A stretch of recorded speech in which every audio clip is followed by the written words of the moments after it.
Hello friends, welcome back to our YouTube channel CSAT preparation. उम्मीद है कि आप स्वस्थ होंगे और बेहतर तैयारी कर रहे होंगे। फ्रेंड्स, आज की इस क्लास में हम लोग यूपीपीएससी प्री 2024 के लिए सी सेट मैथ्स के एक बहुत ही महत्वपूर्ण बिंदु यूनिट डिजिट कॉन्सेप्ट के दूसरे क्लास का डिस्कशन करेंगे। पहली क्लास अगर आपने नहीं देखा है तो आप प्लेलिस्ट में जाकर जरूर देखिएगा। चलिए दोस्तों, आगे बढ़ते हैं अपने क्लास की ओर। देखिए, अगर आप टीम के पेड कोर्सेज से जुड़ना चाहते हैं तो यहाँ पे कुछ इन्फॉर्मेशन दिए गए, आप इन नंबर पे कॉल करके पेड कोर्स से जुड़ने की प्रक्रिया समझ सकते हैं। इसके अतिरिक्त ये ज्ञान सर का व्हाट्सअप नंबर है, आप यहाँ से व्हाट्सअप के माध्यम से भी जानकारी प्राप्त कर सकते हैं। प्ले स्टोर से अगर अभी तक आपने स्टडी फॉर सिविल सर्विसेज का एप्लीकेशन इंस्टॉल नहीं किया तो इसे जरूर इंस्टॉल कीजिएगा। इसकी सहायता से आप टीम के पेड कोर्सेज से भी आसानी से जुड़ जाएंगे और साथ ही साथ जितने फ्री इनिशिएटिव्स हैं आप उनका भी लाभ प्राप्त कर सकते हैं। चलिए अब बढ़ते हैं आगे अपने क्लास की ओर। देखिए, इससे पहले की क्लास में हम लोगों ने यूनिट डिजिट के कुछ कॉन्सेप्ट्स को सीखे थे, कुछ प्रश्नों को देखा था। आज आगे बढ़ेंगे। देखिए, यहाँ पे अगर कभी भी ऐसा प्रश्न आपको देखने के लिए मिले जिसमें प्रथम n प्राकृतिक संख्याओं को जोड़ना हो, जैसे देखिए 1 2 3 4 5 6 7 8, ऐसे प्रथम n प्राकृतिक संख्याओं को जोड़ना हो और उसका इकाई अंक निकालना हो तो आप डायरेक्ट ये फार्मूला इस्तेमाल कर लीजिएगा, n ब्रैकेट में n+1/2। जैसे एग्जांपल्स के माध्यम से समझते। मान लीजिए क्वेश्चन है, यहाँ पे लिखा है 1+2+3+ ... मान लीजिए यहाँ पे लास्ट में 57 संख्या लिखे। अब आपसे पूछ रहा है कि बताइए इसका इकाई अंक क्या होगा, तो आपको कुछ नहीं करना है। अब देखिए, आप इन सबको तो प्रैक्टिकली जोड़ नहीं सकते, सामान्यतः जोड़ना संभव नहीं है एग्जाम हॉल में, है ना। तो इसमें फार्मूला अप्लाई करेंगे। n की वैल्यू है 57, यहाँ पर इंटू 57 में 1 जोड़ेंगे तो 58/2। अब इसको 2 से जब काटेंगे, यहाँ पे कैलकुलेट करेंगे तो आपको मिलेगा 29। अब देखिए, यहाँ पे आपको 7 और ये 9, इन दोनों का मल्टीप्लिकेशन करेंगे तो 63, अर्थात यूनिट डिजिट 3 मिलेगा। तो आप आसानी से ऐसे प्रश्नों को कर लेंगे अगर कभी भी इस प्रकार के क्वेश्चंस आपको देखने के लिए मिलेंगे तब। आते हैं नेक्स्ट अगली स्लाइड पर। अगली स्लाइड पर क्या दिया, देखिए ऐसा क्वेश्चन हम लोगों ने कल सॉल्व भी किया था और एक क्वेश्चन आपको SW भी दिया गया था जिसका आंसर कमेंट आपको करना था। अगर कभी भी प्रथम n प्राकृतिक संख्या के वर्गों का योग निकालना हो, 1² + 2² + 3² ... n², तो आप इस फार्मूले का प्रयोग करेंगे। जैसे मान लीजिए क्वेश्चन यहाँ पर लिखा गया 1² + 2² + ... और सबसे अंतिम में लिखा गया मान लीजिएगा 68 का स्क्वायर, और आपसे बोला गया कि बताइए इस क्वेश्चन में इकाई अंक कितना मिलेगा। तो आपको कुछ नहीं करना है, सबसे लास्ट डेटा को देखना है। यहाँ पे 68 है ना, तो आप लिखेंगे 68, है ना, और यहाँ पर इसमें +1 करेंगे तो ये देखिए इंटू हो जाएगा, इंटू 69 और इंटू यहाँ पे देखिए 2n का मतलब है 68, 68 का 2 गुना, 68 या 68 बोले इसका 2 गुना, तो आपको मिल जाएगा 136 में 1 जोड़ेंगे 137 और बटे में यहाँ पर अच्छा। अब 6 से काटना है, देखिए इसको पहले 3 से काटेंगे तो यहाँ पर मिलेगा 2, तो ये 2 से कट जाएगा 34, और यहाँ पर इसको काटेंगे 3 से तो यहाँ पर 23 और यहाँ पर 137। अब इन सब का मल्टीप्लिकेशन करना है तो सबको नहीं करना है, यूनिट डिजिट के क्वेश्चन में सिर्फ यूनिट डिजिट का कैलकुलेशन देखा जाता है।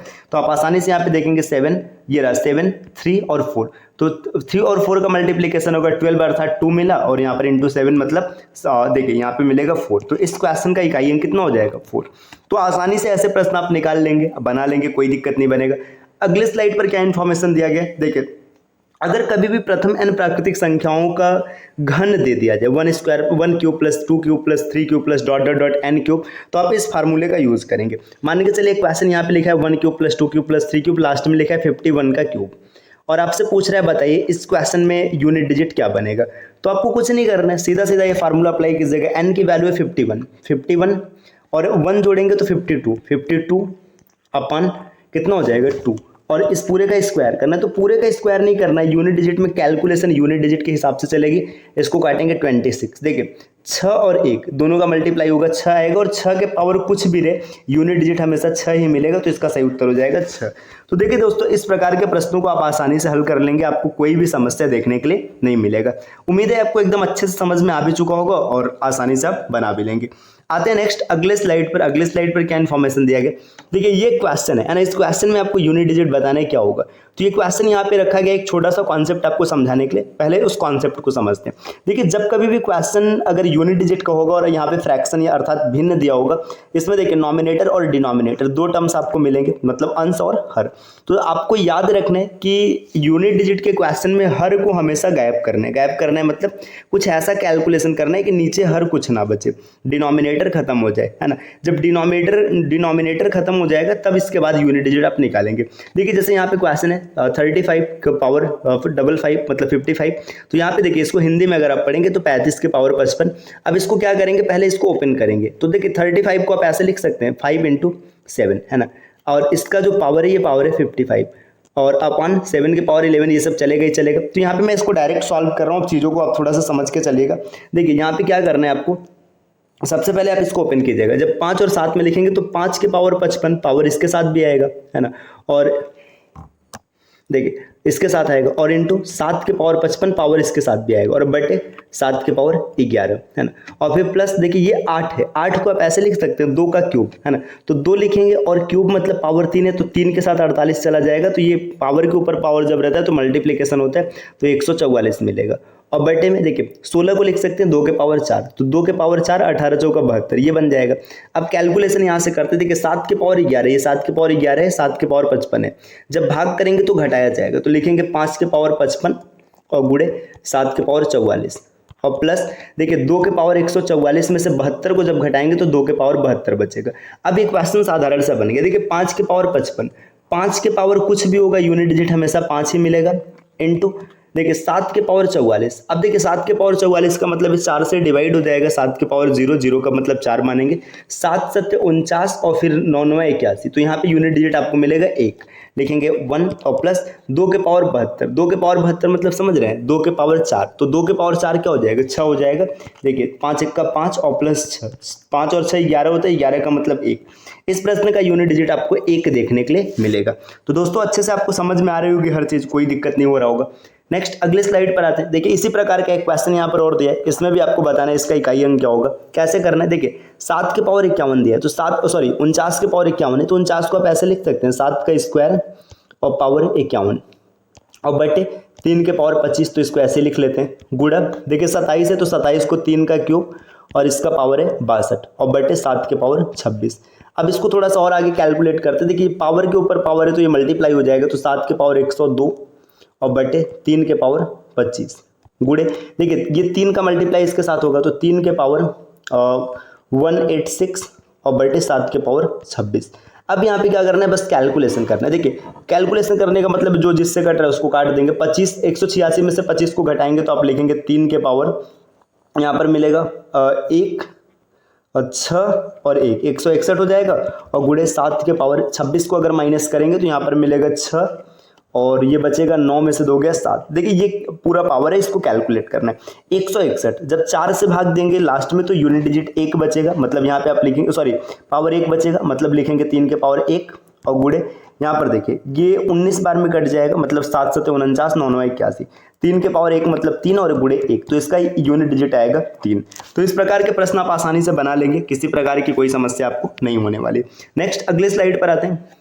देखिए अब यहाँ पे देखिए एक बहुत ही इंफॉर्मेशन डेटा देगा। ये क्या लिखा गया, n के पावर x के पावर y, और यहाँ पर भी लिखा है n के पावर x के पावर y, बस दोनों में डिफरेंस क्या है, यहाँ पर ब्रैकेट नहीं लगा है और यहाँ पर ब्रैकेट लगा है। तो इसका मतलब क्या होता है समझिएगा, यहाँ से बहुत बार आपको क्वेश्चन देखने के लिए मिलेंगे, इसका मतलब आपको समझ में आना चाहिए। देखिए जब कभी भी n के पावर x के पावर y है ना, तो इसका मतलब पता है क्या, n के पावर x रहेगा और x को आप लिखेंगे y बार, है ना, y बार लिखा जाएगा, और इसका मतलब क्या होता है, आप लिखेंगे n के पावर x इंटू वाई। इसको एग्जाम्पल से समझते तो ज़्यादा अच्छे से क्लियर होगा। ये बहुत ही इंपॉर्टेंट कॉन्सेप्ट है दोस्तों, समझ के चलेगा इसको। मान लीजिए यहाँ पे क्वेश्चन लिखा है 2 के पावर 3 के पावर 4 ऐसे लिखा है, और यहाँ पर लिखा है 2 के पावर 3 के पावर 4। अब समझिए इसका मतलब पता है क्या, इसका मतलब ये होगा 2 के पावर 3, और ये 3 कितनी बार आएगा, 4 बार आएगा। 3 आप लिखेंगे 4 बार, तो 1 2 3 4 ये होगा, और इसका मतलब ये हो जाएगा 2 के पावर 12। अब देखो दोनों में अंतर, 12 को नहीं अभी इसको ऐसे लिखते हैं 3 गुणे 4। अब देखिए जब इसको कैलकुलेट करेंगे ना, तो यहाँ पे हो जाएगा 2 के पावर 81, 2 के पावर 81 हो जाएगा, और ये हो जाएगा 2 के पावर 12। देखिए अब आपको अंतर समझ में आ रहा होगा कि इसको जिस प्रकार से लिखा जाता है तो इसका मतलब क्या होता है। जैसे इमेजिन करो हमने एक क्वेश्चन और लिखा है आपके सामने, है ना, ये क्वेश्चन कुछ इस प्रकार है। मान लीजिए ऐसे लिखा गया 5 के पावर 3 के पावर रुके 5 के पावर 3 के पावर 4, और एक क्वेश्चन यहाँ पे लिखा गया 5 के पावर 3 और यहाँ पर पावर 4, या फिर पावर थोड़ा सा और चेंज ही करते नहीं, आप कहेंगे बार बार 3 4 ही लिखा जा रहा है। मान के चलिए यहाँ पे लिखा है 2 और यहाँ पर लिखा है 3, है ना, और यहाँ पर लिखा है 5 के पावर 2 और यहाँ पर लिखा है 3। अब देखिए इसको जब कैलकुलेट करेंगे तो इसका मतलब क्या, इसका मतलब है कि 5 के पावर, देखिए 5 के पावर 2, ये 2 कितनी बार रहेगा, 3 बार रहेगा, है ना, ये हो जाएगा। और यहाँ पर हो जाएगा 5 के पावर 2 गुणे 3, है ना, ये होगा। तो देखिए यहाँ पे संयोग है कि दोनों मतलब सेम दिख रहा है ना। अगर नंबर चेंज रहता तो अलग हो जाता। चेंज का मतलब अगर ये 4 रहता तो यहाँ पर आप इसको एक बार और लिखते और यहाँ पर 4 लिखते तो 2 चौका 8 ही लिखते। तो देखिए ये हो जाता, देखिए 2 दूना 4 दूना 8 दूना 16, तो ये 5 के पावर 16 बन जाता और ये 5 के पावर 8 ही बन पाता। तो यहाँ से आप चीज़ों को समझिए। इस प्रकार के क्वेश्चंस भी पेपर में बहुत बार देखने के लिए मिलते हैं और वहाँ पर छोटे छोटे कॉन्सेप्ट के कारण हम लोगों की गलती हो जाती है। देखिए नेक्स्ट आगे आते हैं। अब यहीं से रिलेटेड कुछ क्वेश्चंस देंगे। 32 के पावर 32 के पावर 32 का इकाई अंक है। तो देखिए आप इसको ऐसे लिखेंगे 32, है ना, इसके पावर 32 गुणे 32 गुणे 32। अब ये डॉट डॉट डॉट कितनी बार आएगा, ये आएगा 32 बार। अब 32 बार आएगा, इसका इकाई अंक आपको बताना है। तो क्या करना है, देखिए सबको कैलकुलेट कैसे किया जाना है, थोड़ा सा दिमाग लगाइएगा। देखिए यहाँ पे हम लोग क्या करेंगे, हम लोग भाग देंगे 4 से। जब 4 से भाग देंगे तो पूरी तरीके से कट जाएगा। पूरी तरीके से कटने का मतलब क्या है, पूरी तरीके से कटने का मतलब है कि पावर कितना आएगा, 4 माना जाएगा। तो आप लिखेंगे 32 के पावर, या 32 लिखिए, सीधा सीधा 2 ही लिख लीजिए, कोई दिक्कत नहीं, क्योंकि यूनिट डिजिट का क्वेश्चन है। तो आप लिखेंगे 2 के पावर 4 गुणे 4। अब ये 4 कितनी बार रहेगा, ये 4 रहेगा 32 बार, है ना। अब देखिए 2 के पावर 4 जब लिखा जाता है तो इसका यूनिट डिजिट कितना आता है, 6 आता है। 2 के पावर 4 का यूनिट डिजिट है 6 और 6 के पावर कुछ भी आप रख लीजिए, यूनिट डिजिट कितना बनेगा, 6 बनेगा। तो इस वजह से इस क्वेश्चन का सही आंसर हो जाएगा 6, इसका यूनिट डिजिट हो जाएगा 6। तो आप आसानी से कर पाएंगे। नेक्स्ट अगले स्लाइड पर आते हैं। एक क्वेश्चन और है, इसको भी समझने का प्रयास करते हैं। देखिए 57 के पावर 39 के पावर 41, इसका इकाई अंक आपसे पूछा जा रहा है, क्या निकलेगा। देखिए आप लिखेंगे 57 इसके पावर 39 और ये कितनी बार लिखा जाएगा, 39 गुणे 39 गुणे 39, ये ऐसे लिखा जाएगा कुल मिलाजुल कर 41 बार। जब 41 बार इसको लिखेंगे, अब देखिए यहाँ पे हम लोग 4 से भाग करेंगे।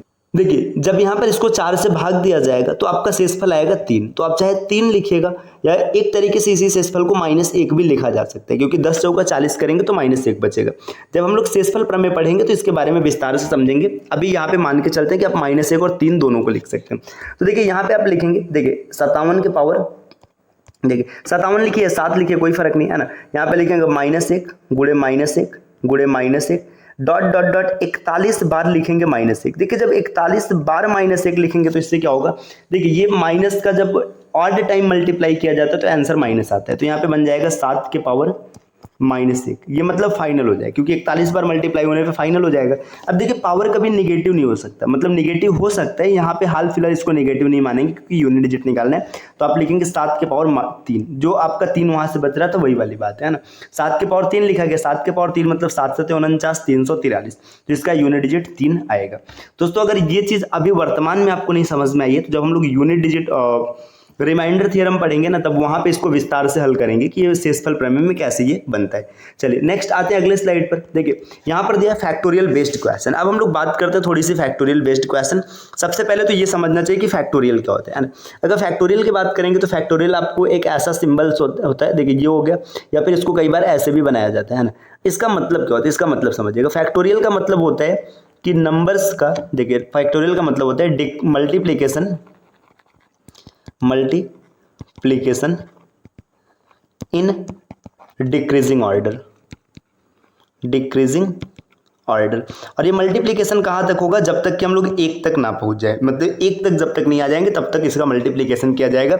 ये फैक्टोरियल का मतलब होता है। जैसे एक क्वेश्चन समझ, देखिए यहाँ पे लिखा 5 फैक्टोरियल, तो इसका मतलब पता है क्या लिखेंगे, 5 गुणे 4 गुणे 3 गुणे 2 और गुणे 1, लास्ट में 1 पर आ गए तो रुक जाएंगे। जैसे मान लीजिए लिखा है 7 फैक्टोरियल, तो इसका मतलब हो जाएगा 7 × 6 × 5 × 4 × 3 × 2 × 1। तो फैक्टोरियल क्या होता है, इसका मतलब कि आपको अच्छे समझ में आ चुका है। फैक्टोरियल का मतलब है जब तक 1 तक नहीं पहुंच जाएंगे तब तक हम गुणा करते चलेंगे। तो अब चलिए देखते हैं फैक्टोरियल बेस्ड क्वेश्चन कैसे बनते हैं। देखिए फैक्टोरियल बेस्ड क्वेश्चन बनने, देखिए सबसे पहला टाइप क्या होता है कि अगर कभी भी 4 फैक्टोरियल से बड़ी संख्या का इकाई अंक निकालना है तो इसे सदैव 0 मानेंगे। अब इसका मतलब क्या है, इसको समझते हैं कि 4 फैक्टोरियल से बड़ी कोई भी संख्या रहेगा उसका इकाई अंक हमेशा 0 होगा। ये सत्य है, कैसे सत्य समझते, देखिए अगर 0 फैक्टोरियल होगा ना तो 0 फैक्टोरियल को हमेशा 1 माना जाता है। ये 0 फैक्टोरियल 1 क्यों होता है, इसको किसी क्लास में हम लोग डिस्कस कर लेंगे। अभी हाल फिलहाल आगे बढ़ते हैं। 1 फैक्टोरियल का मान होता है 1, 2 फैक्टोरियल का मान होता है 2, 3 फैक्टोरियल का मान होता है 6 और 4 फैक्टोरियल का मान होता है 24, है ना।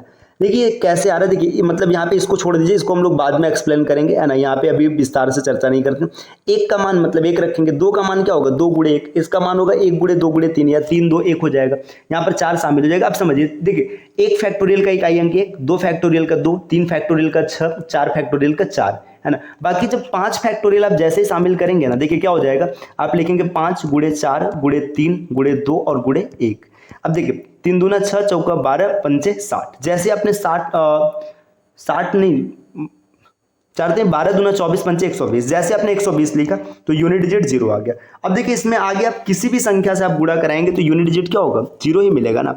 जैसे अगर आप 6 फैक्टोरियल भी करेंगे तो 120 में किससे गुणा होना है, 6 से गुणा होना है, 6 से गुणा होना है तो यूनिट डिजिट तो जीरो ही रहेगा। तो इसी वजह से क्या होता है कि जब कभी भी 4 फैक्टोरियल से बड़ी कोई भी संख्या मिलेगी तो उसका यूनिट डिजिट हमेशा आपको जीरो मान के चलना है। मान के क्या चलना है, ये होगा ही होगा, है ना। तो ये 4 फैक्टोरियल से बड़ी कोई भी संख्या है, यूनिट डिजिट हमेशा आपको जीरो रखना है। नेक्स्ट अगले स्लाइड पर आते हैं। देखिए अगर पावर 4 फैक्टोरियल है, इससे बड़ा हो तो 4 मानेंगे।